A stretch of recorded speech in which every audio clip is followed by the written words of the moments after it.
নমস্কার বন্ধুরা, 2025 সালের অম্বুবাচীর স্পেশাল এপিসোডে তোমাদের সবাইকে স্বাগত জানাই।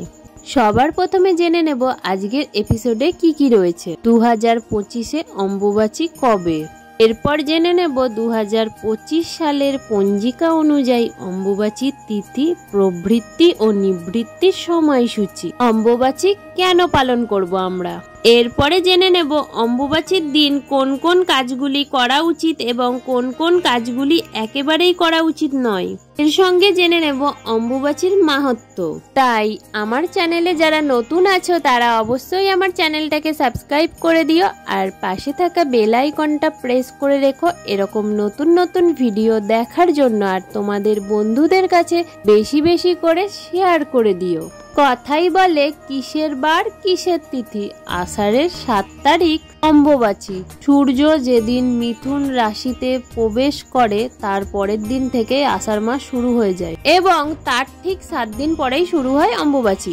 এই সময় আমাদের ধরিত্রী মাতা ঋতুমতী হয়, তাই এই সময় পালন করা হয় অম্বুবাচী। আমরা জানি যখন কোনো নারী ঋতুমতী হন তার মানে তিনি সন্তান ধারণে সক্ষম হন।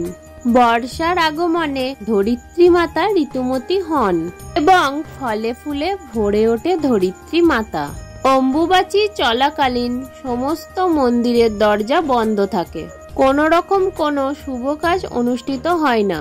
অম্বুবাচীর সময় গৃহপ্রবেশ, কোনো নতুন জিনিস ক্রয় করা এবং বিবাহের মতো গুরুত্বপূর্ণ কাজও বন্ধ রাখা হয়।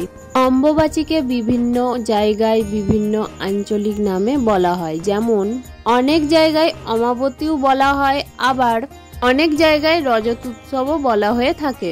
এই সময় কামাখ্যা মন্দিরে এক বিশাল মেলার আয়োজন করা হয় যা কিন্তু জগৎ বিখ্যাত। অম্বুবাচী চলাকালীন এখানের মা কামাখ্যা রজস্বলা বা ঋতুস্রাব অবস্থায় থাকেন। 51 সতীপীঠের মধ্যে এই সতীপীঠটি অত্যন্ত জাগ্রত। এখানে রয়েছে মায়ের যোনি।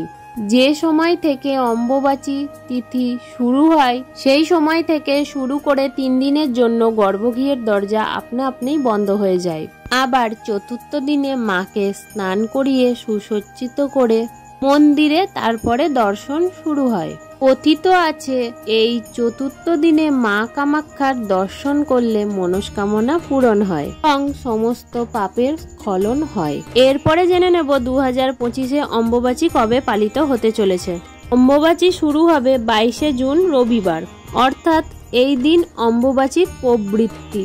অম্বুবাচীর নিবৃত্তি অর্থাৎ শেষ হবে 25শে জুন বুধবার। 2025 অম্বুবাচী সমাপ্ত হবে। এরপরে 2025-এ পঞ্জিকা অনুযায়ী অম্বুবাচীর সময়সূচি কি হতে চলেছে চলো দেখে নেওয়া যাক। 22শে জুন 2025 রবিবার দুপুর 2:47 থেকে অম্বুবাচীর তিথি শুরু হবে বা অম্বুবাচীর প্রবৃত্তি শুরু হবে।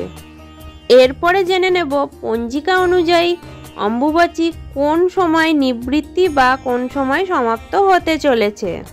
25শে জুন 2025 বুধবার আষাঢ় মাসের কৃষ্ণপক্ষের অমাবস্যা তিথিতে রাত্রি 3:11 পর্যন্ত রয়েছে অম্বুবাচী তিথি বা অম্বুবাচী তিথি নিবৃত্তি সমাপ্ত হতে চলেছে।